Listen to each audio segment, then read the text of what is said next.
Hola, ¿qué tal? Muy buenos días. Vamos a continuar entonces con nuestro ciclo de conferencias, de pláticas que están consideradas en este curso de deslizamiento de laderas. A continuación voy a hablar de un tema que es crucial en el análisis de deslizamientos de laderas, que son los métodos de análisis de inestabilidad de laderas. Hace ratito en la presentación de mi compañera Michelle se hacía la pregunta de si son costosos los estudios que se tienen que hacer para conocer el grado de estabilidad de laderas. Sí, generalmente son estudios costosos, requieren no solamente de la participación de expertos, sino también de la ejecución de pruebas que permitan determinar algunas propiedades de los materiales con los cuales se pueden hacer los análisis de inestabilidad. Justamente este tema que ahorita les voy a mostrar tiene como finalidad mostrar algunos de esos, digamos, propiedades que se requieren para conocer el comportamiento de laderas o taludes. Bien, entonces la estabilidad de una ladera o de un talud generalmente involucra dos aspectos principales. Uno, que es el diseño de taludes. Esto es cuando tenemos que hacer algún corte o algún terraplén o incluso empresas de tierra y que estos taludes, estas superficies inclinadas, no presenten un estado de falla, no fallen, no se deslicen.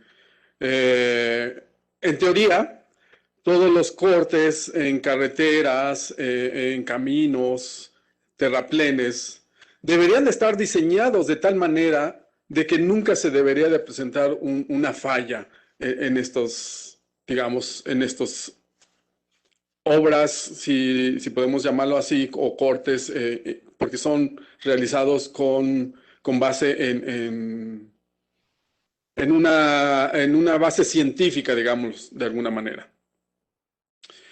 Entonces, cuando decimos que involucra dos aspectos, porque nos referimos por una parte a los taludes como obras ingenieriles que se realizan, y también está el estudio de laderas naturales, ¿no? Laderas sobre las cuales es factible que se puedan presentar asentamientos humanos y que, por lo tanto, la seguridad de estas laderas pues es importante porque puede generar el arrastre de las viviendas o el impacto de viviendas ubicadas en la parte baja o incluso en alguna distancia de estas laderas.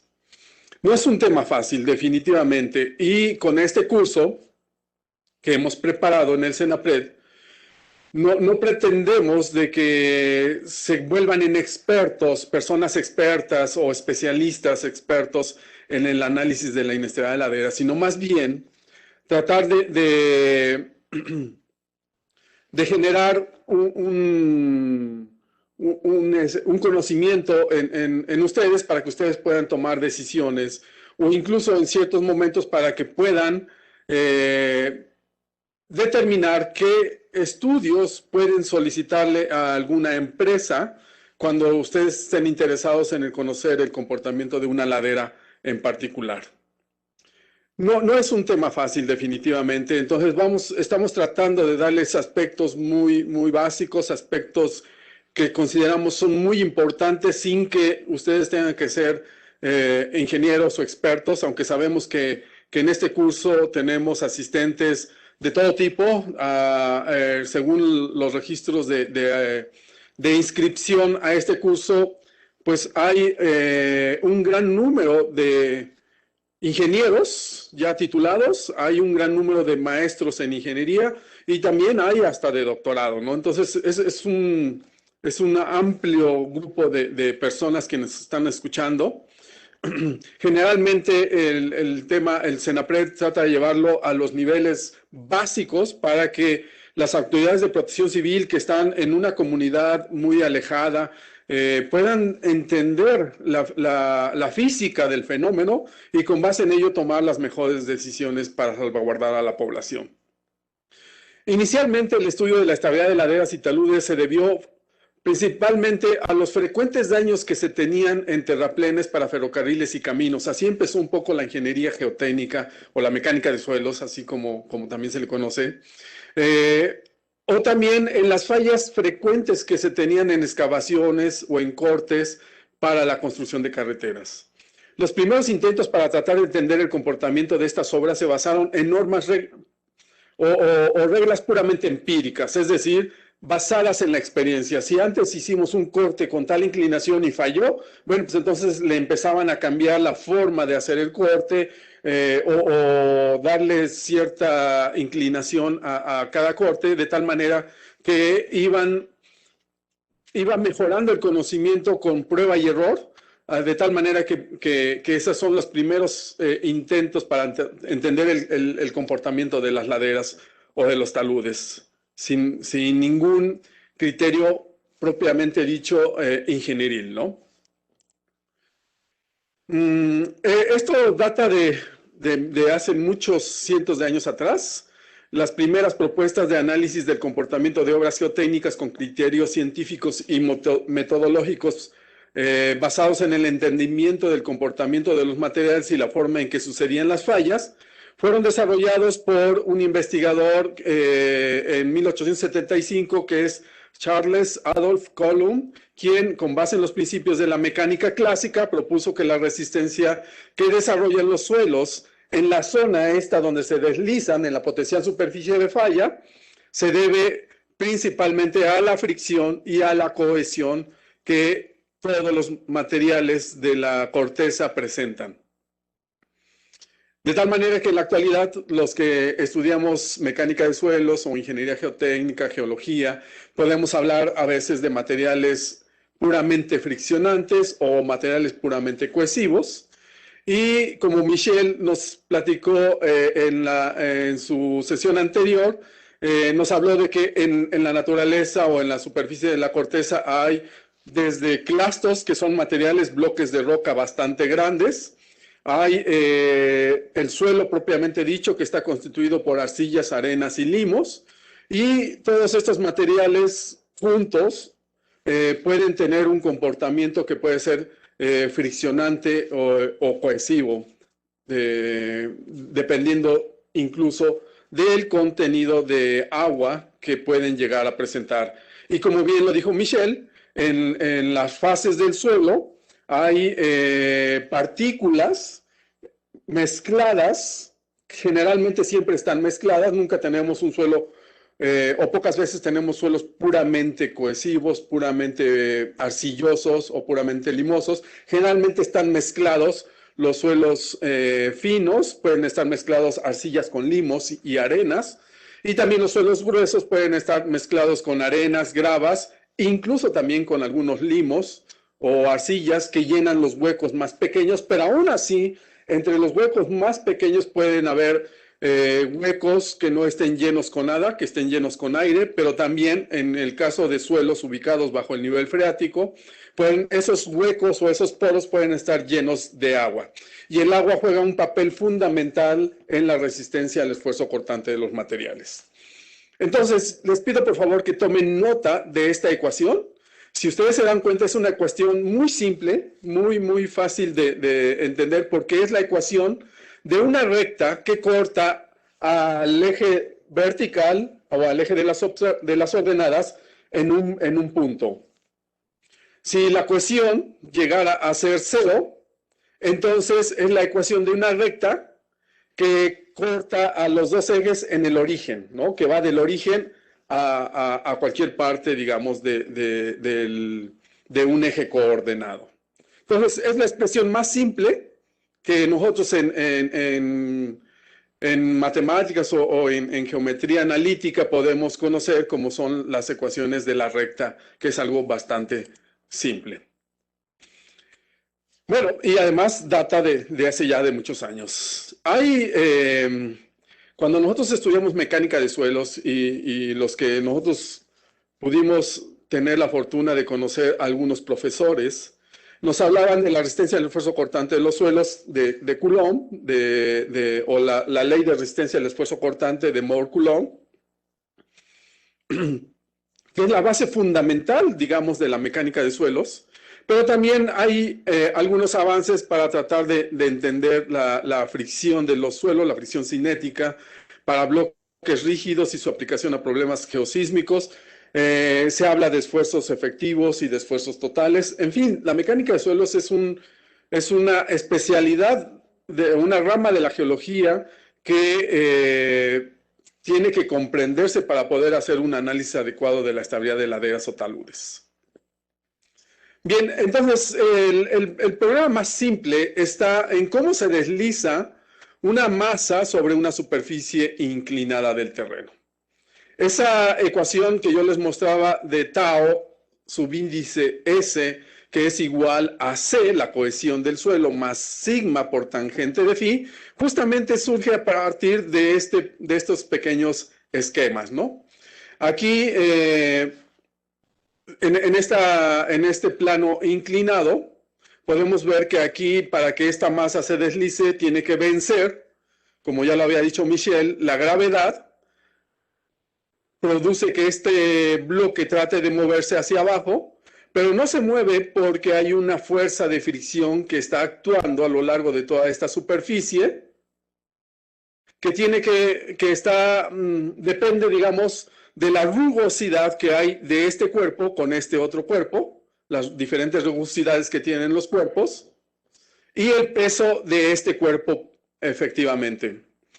De tal manera que cuando un cuerpo se encuentra en equilibrio, esta fuerza que es la masa multiplicado por el seno de phi, el seno de phi es el ángulo de inclinación, o en este caso el ángulo que está aquí, que es igual a este ángulo, multiplicado por este valor de mu, que es la fricción, por el peso del material por el coseno de teta. De tal manera que la fricción se define como la tangente del ángulo, en este caso del ángulo de inclinación del talud. Y si se dan cuenta, es muy parecido a la ecuación esta que vimos, en la cual vimos que tau es igual a C más sigma por tangente de phi. Ahí está tangente de phi.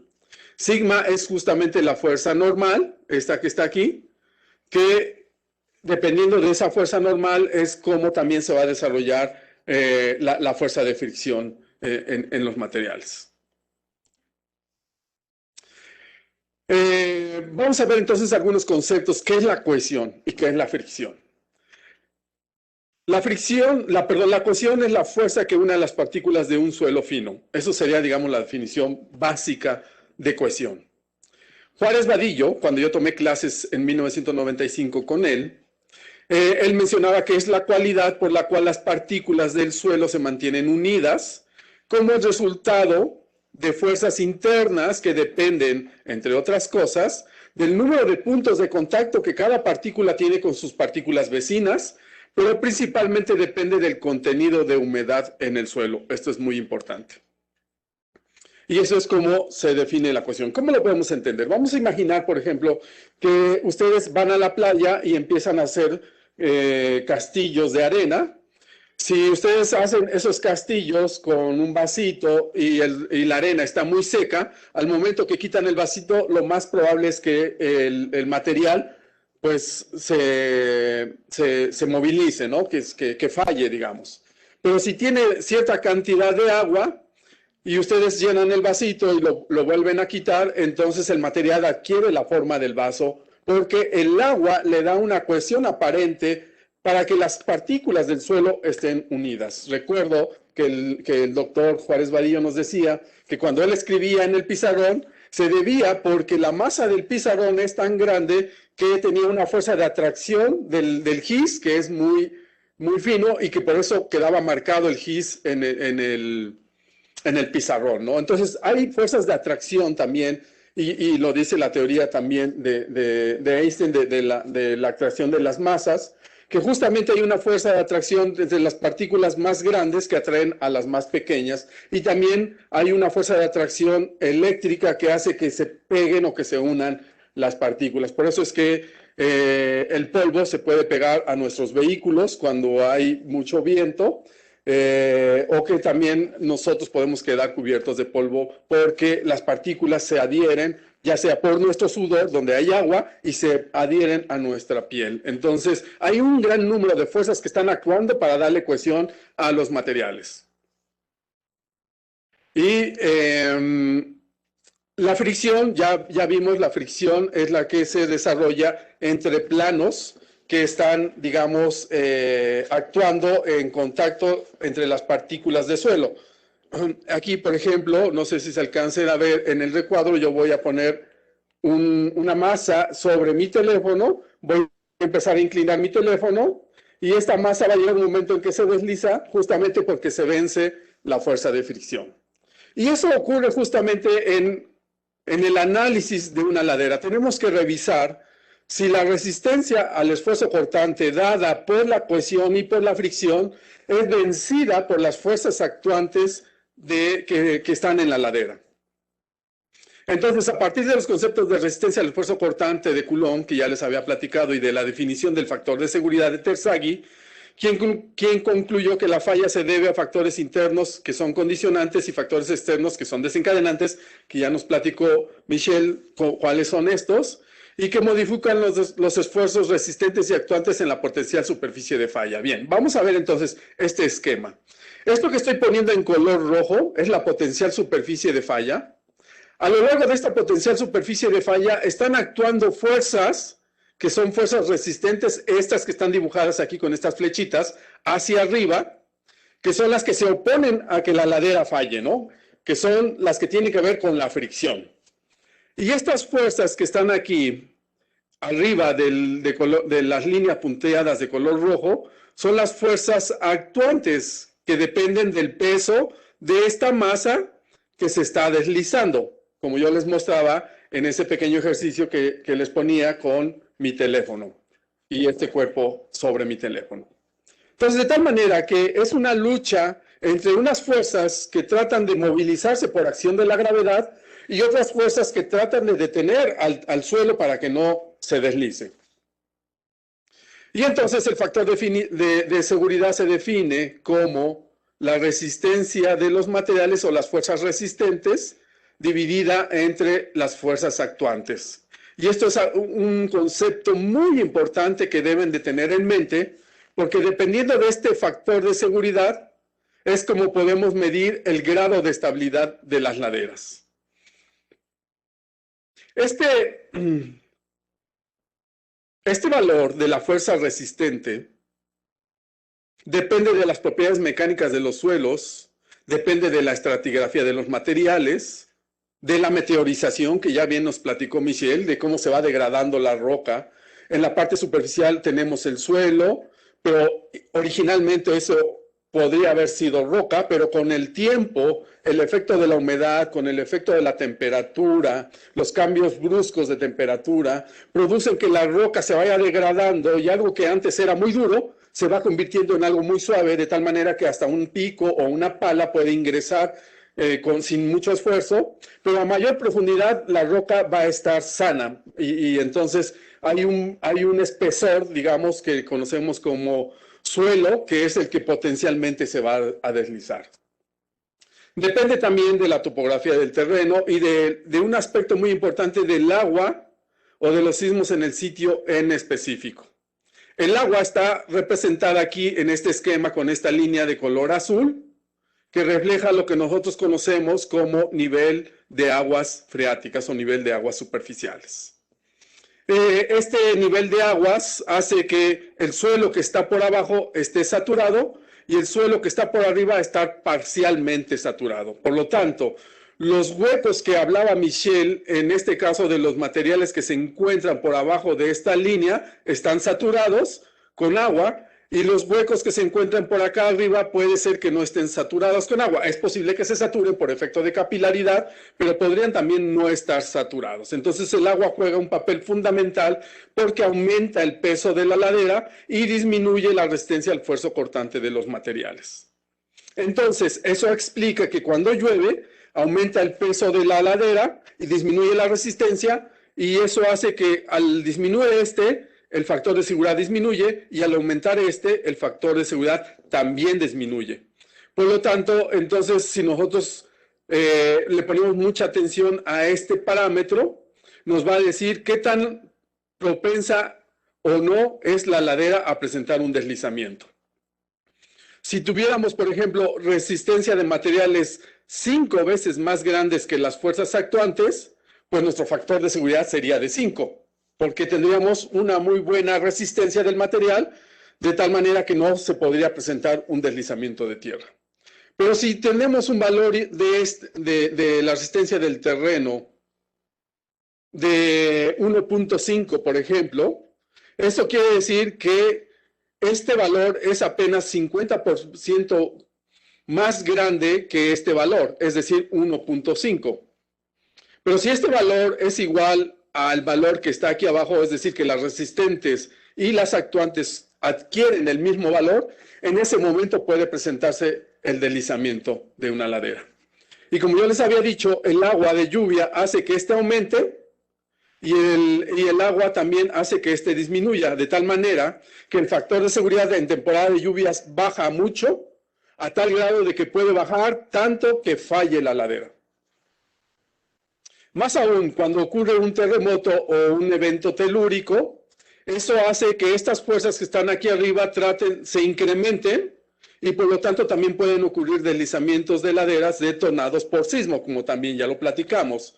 Principalmente porque aparece una fuerza horizontal multiplicada por el coeficiente sísmico por esta fuerza que es el peso del material de esta cuña que se está deslizando, y eso hace que aumente este valor tratando de que falle la ladera. Es decir, si esto aumenta, aumenta este, y por lo tanto el factor de seguridad baja. Así pues, entonces, cuando alguien vaya a analizar el grado de estabilidad de una ladera, lo puede hacer justamente determinando las propiedades de resistencia de los materiales aquí, de estos que están aquí, y la única forma de hacerlo es sacando muestras del suelo para analizarlas en el laboratorio o haciendo pruebas de campo para determinar los valores de la cohesión, de la fricción y están implícitos en la primera ecuación que yo les había mostrado y que está actuando en esta que está acá. Y estos valores que están aquí son simplemente los que dependen de la masa de la cuña que se va a movilizar. Y eso es factible calcularlo. Lo que nosotros hacemos ingenierilmente es que proponemos diferentes superficies de falla. Proponemos una superficial, una más profunda, proponemos esta que está aquí, podemos proponer otra superficie de falla más profunda, de tal manera que la que nos va a decir cuál es el factor que nosotros debemos considerar es la que nos dé el mínimo factor de seguridad. Y el mínimo factor de seguridad es el más cercano a la unidad. Cuando tengamos factores de seguridad más lejanos a la unidad, es que estamos en un estado, o la ladera es estable, segura, y cuando estemos más cerca de la unidad, vamos a tener posibilidades de falla. Y este factor de seguridad tiene que determinarse bajo todas las condiciones críticas que puede sufrir la ladera. Ya sea que vayamos a construir, que vayamos a colocar cargas en la parte superior, las debemos de meter aquí en esta parte de esta ecuación. Si vamos a colocar un relleno también, pues lo tenemos que meter aquí. Es decir, el colocar sobrecargas hace que aumente la fuerza actuante y por lo tanto hace que disminuye la fuerza resistente. Debemos de considerar el efecto sísmico que va a impactar también en este valor y el agua que va a disminuir la resistencia y que va a impactar aquí. Por lo tanto, el mínimo factor de seguridad bajo todas las condiciones dinámicas, de saturación, de sobrecargas, tiene que ser mayor a la unidad. Ahora la pregunta es, ¿qué tan grande debe ser? ¿1.5, 2, 3 o 5? En realidad, se habla que a partir de 1.5 hacia arriba la ladera es estable cuando está revisado bajo todas las condiciones de sismo y de humedad que puede adquirir el suelo. Podríamos decir que es factible construir en ese lugar. Y un estudiante me preguntó, oiga, profesor, si el valor del factor de seguridad es de 1.1, es decir, que la resistencia del suelo es 10% más grande que la fuerza actuante, ¿podemos construir o no? Yo les pregunto a ustedes, ¿construirían o no construirían si su factor de seguridad es igual a la unidad? Mi respuesta fue que sí se puede construir, siempre y cuando hagan o implementen una obra de mitigación, de las cuales Alberto nos va a platicar, y esa obra de mitigación haga que aumente el factor de seguridad. Es decir, nosotros tenemos una ladera que tiene un valor de 1.1, pero vamos a hacer una obra de mitigación, como puede ser la colocación de anclas, la construcción de muros de contención, o alguna obra de mitigación que haga que la resistencia aumente para que el factor de seguridad aumente. Entonces la respuesta a su pregunta fue, ¿se puede construir cuando el factor de seguridad es de 1.1? Sí, siempre y cuando tú aumentes ese factor de seguridad. Ahora, esto también tiene que ver, eso es una respuesta rápida, pero también tiene que ver con las inversiones que van a estar expuestas en el lugar o en la ladera. Vamos a suponer que aquí queremos construir un hospital. Y que sí hicimos estudios de mecánica de suelos y determinamos las propiedades de los materiales. Si el factor de seguridad que encontramos es de 1.15, por decir algo, y el hospital lo tenemos que construir, pues se justifica la inversión, dado que es un hospital, y que probablemente las obras de mitigación no rebasen más del 20% del costo del hospital, pues sería factible entonces implementar obras de mitigación. Pero si el costo de la obra de mitigación es de más del 50%, más del 20% de la construcción del hospital, pues definitivamente no vamos a poder, es decir, nos saldría más caro hacer la obra de mitigación que hacer el hospital. Y eso depende entonces de la disponibilidad que tengamos de recursos como para poder, y de la necesidad, obviamente, de construir o no en este lugar. Si es forzoso porque se requiere llevarle un hospital a una comunidad y lo tenemos que hacer, bueno, pues entonces tendremos que buscar la medida de mitigación que sea económicamente viable y sobre todo segura para que en la medida de lo posible no falle, ¿no? Y se pueden colocar medidas de mitigación redundantes, no solamente una medida de mitigación. Hace un momento hacían también una pregunta de qué medidas de mitigación. Yo creo que siempre hay que tratar de que el agua no ingrese a la masa del suelo. Aunque pongamos anclas, aunque pongamos muros, siempre hay que procurar de colocar obras de drenaje que impidan el ingreso del agua al subsuelo. Entonces vamos a ver entonces cómo es un análisis de estabilidad en una ladera. Vamos a suponer que tenemos una superficie inclinada del terreno, que podría no tener árboles. Los árboles también juegan un papel muy importante. Se pueden hacer análisis, incluso considerando la longitud y el diámetro de las raíces de los árboles, porque esos incrementan la resistencia al esfuerzo cortante de los materiales. Por lo tanto, la vegetación siempre es adecuada para que las laderas no fallen. Entonces, proponemos una superficie de falla.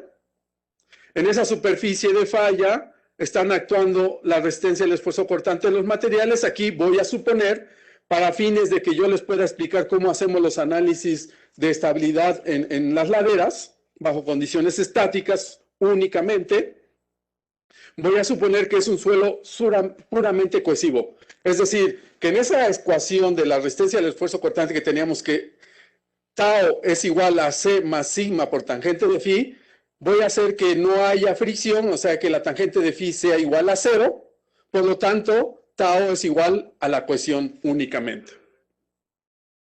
Y si yo supongo que esta superficie de falla semicircular tiene un centroide, entonces este centroide tiene un brazo de palanca que se llama R, que es el radio de una circunferencia, y este brazo de palanca multiplicado por esta fuerza me da un momento que nosotros le llamamos el momento resistente, el momento que impide que la ladera falle. Y a partir de este centroide tenemos un eje vertical y la distancia de este centroide con el centro de gravedad de la masa que se va a deslizar, que es W, hay una distancia D, ese genera un momento un momento motor. Es decir, el momento que está actuando para que la ladera falle y el otro es en sentido contrario para que la ladera no falle. De tal manera que el factor de seguridad queda definido por el momento resistente entre el momento motor, que es el que está tratando de que la ladera falle.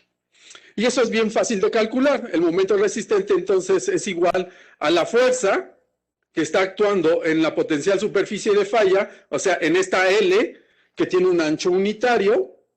Entonces es la cohesión multiplicada por la longitud y un ancho unitario que es 1, por eso no aparece la ecuación. Y R, que es el brazo de palanca que yo les había comentado. De manera muy fácil, así es como los primeros intentos que se hacían para poder hacer el cálculo del factor de seguridad. Es algo que se puede hacer matemáticamente. Y el momento motor, entonces, es la fuerza W multiplicada por el brazo de palanca D. Entonces, una vez que tenemos estas variables, estos parámetros, pues ya podemos entonces calcular el factor de seguridad en esa ladera con este método súper simplificado. No tiene como objetivo el que ustedes vayan a hacer en el futuro cálculos del factor de seguridad, pero sí para que conozcan la filosofía, el fenómeno físico, cómo sucede el deslizamiento de una ladera y cómo se hace el cálculo de una ladera. Como ya les había dicho, para este caso consideré que phi es igual a 0 y que la resistencia, por lo tanto, es igual a la cohesión únicamente.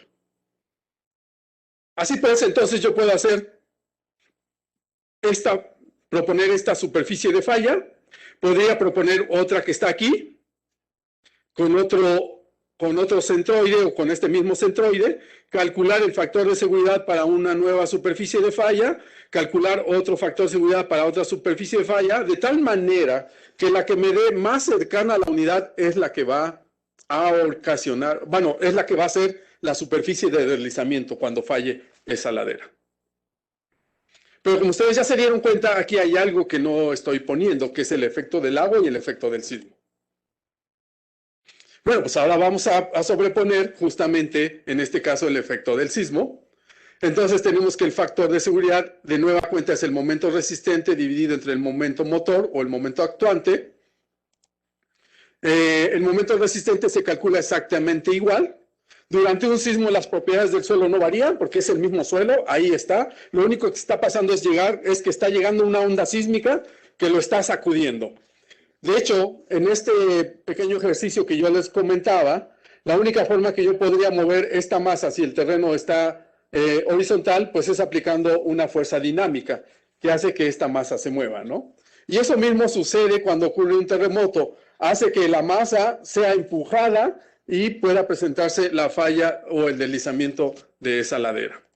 Entonces, ¿cómo actúa? Bueno, pues aparece una fuerza horizontal que es resultado de multiplicar el peso por el coeficiente sísmico y esa fuerza la ponemos en el centro de gravedad de la masa potencialmente inestable, de tal manera que también tiene un brazo de palanca, en este caso dado por H, que cruza el centroide del círculo de falla, y sigue estando la fuerza D de la fuerza estática que actúa a favor del deslizamiento.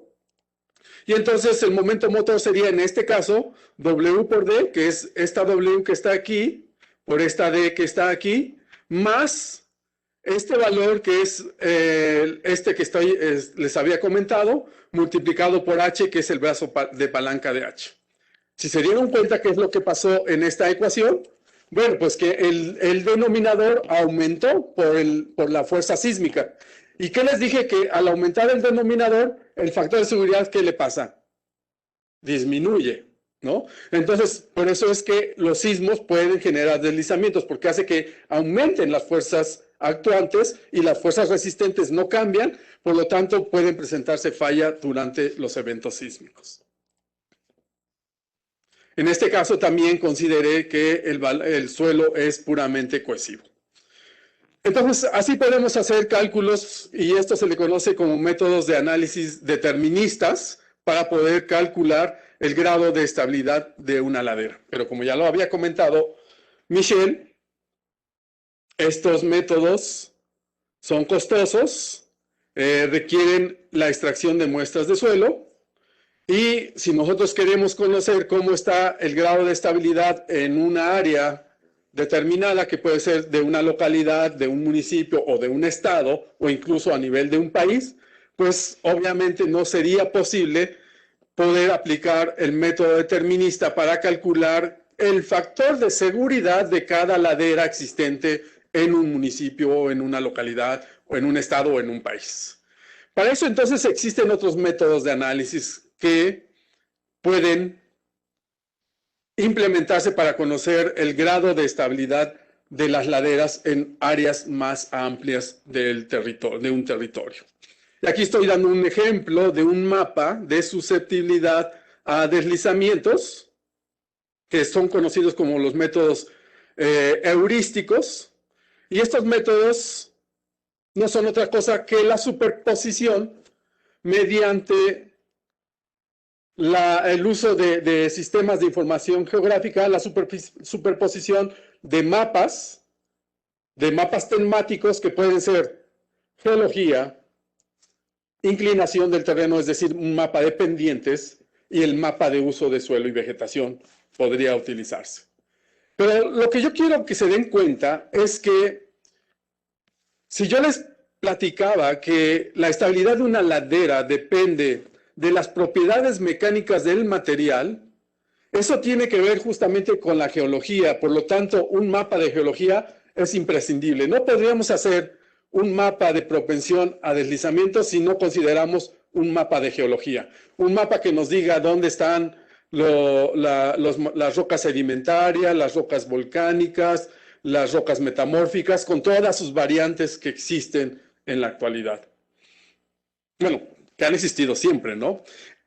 Cuando digo en la actualidad me refiero a que hay investigadores que han estudiado todos estos materiales y les han asignado propiedades, valores, con base en la resistencia que presentan con estudios que se han realizado en diferentes partes del mundo. De tal manera que podemos tener un mapa temático con diferentes tipos de geologías o de litologías, y a cada tipo de litología le asignamos un valor. Cuando es muy resistente, pues le asignamos valores bajos de susceptibilidad, y cuando es menos resistente, les asignamos valores altos de susceptibilidad. De tal manera que la combinación de esa litología con la topografía que está incluida aquí, la topografía es la que delimita la cuña potencialmente inestable, por lo tanto tenemos que utilizar un mapa de topografía. No podríamos hacer un mapa de susceptibilidad si no incluimos a la topografía.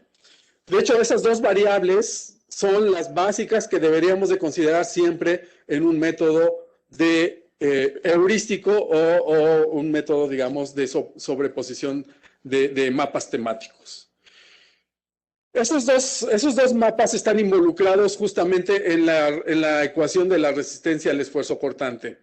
Surgen, digamos, de ahí que nosotros tengamos que hacer el análisis del factor de seguridad, porque para poder conocer el peso de la cuña actuante necesitamos conocer la topografía del terreno. Para conocer la resistencia al esfuerzo cortante, pues necesitamos conocer las propiedades de resistencia del material. Aquí está la ecuación de la recta que les había comentado, que corta al eje vertical en una ordenada. Entonces, el otro método son los métodos estadísticos, ¿no? Que es simplemente con base en casos documentados, hacer análisis estadístico de ver qué variables son las que más han influido para que se presente la falla de una ladera o de un talud. Y también estos métodos estadísticos deben de dar información del tipo de materiales que estaban en la ladera, que componían esa ladera, es decir, la geología. Ahí implícitamente están estas propiedades mecánicas de los materiales, la topografía del terreno.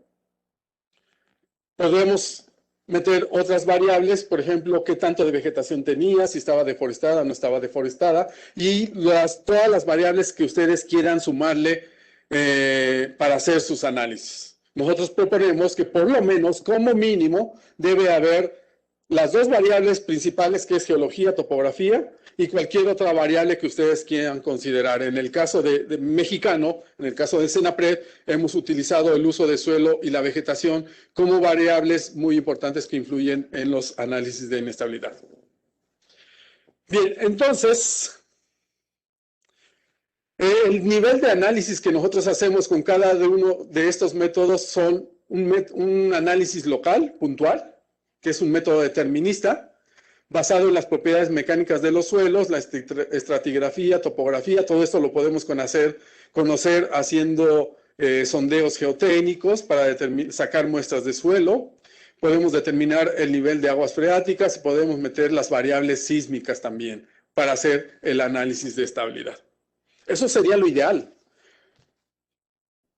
En el mapa nacional en el Atlas Nacional de Riesgos, que está el mapa nacional de susceptibilidad, nosotros siempre decimos que ese mapa se utiliza con fines estimativos para conocer dónde podríamos hacer estudios o dónde no, pero si vamos a hacer ya una obra en específico, tiene que hacerse forzosamente con un método determinista.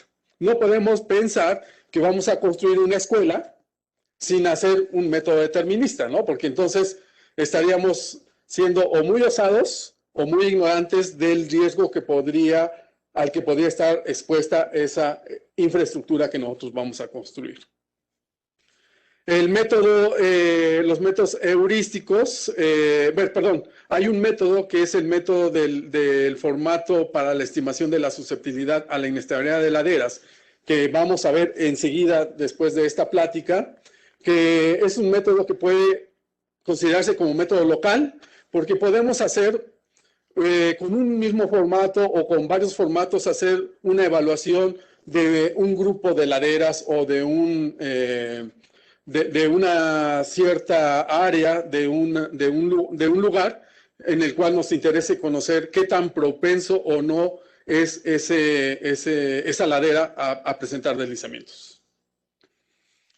Para que ustedes, digamos, se den una idea, es como cuando ustedes van al médico y el médico, cuando ustedes llegan, primero que nada les toman la temperatura, les toman el peso, les toman la estatura, la presión y luego empieza una serie de preguntas.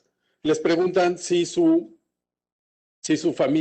alguno de sus familiares ha tenido antecedentes de diabetes, de obesidad, de hipertensión, de todas, digamos, estas enfermedades que pueden ser hereditarias, y con eso el médico puede hacer un primer diagnóstico. Es justamente lo que hace un formato en el cual nosotros vemos qué altura tiene la ladera, le damos un cierto valor, qué inclinación tiene el terreno, le damos otro valor. Si está deforestado o no está deforestado, le damos otro valor. Dependiendo del tipo de materiales, si tienen cierto comportamiento, también le damos un valor. De tal manera que la suma de todos esos valores me van a decir si es altamente o no propensa a presentar deslizamientos. Ese es un método que también es muy recomendado, un análisis local.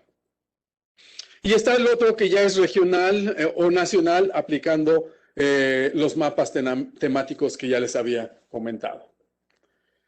Bien, entonces ya para terminar esta parte, y enseguida vamos a ver la aplicación del formato, que es una práctica que nosotros hemos incluido como una nueva versión de este curso, de darles una práctica de campo grabada, y se las vamos a mostrar enseguida.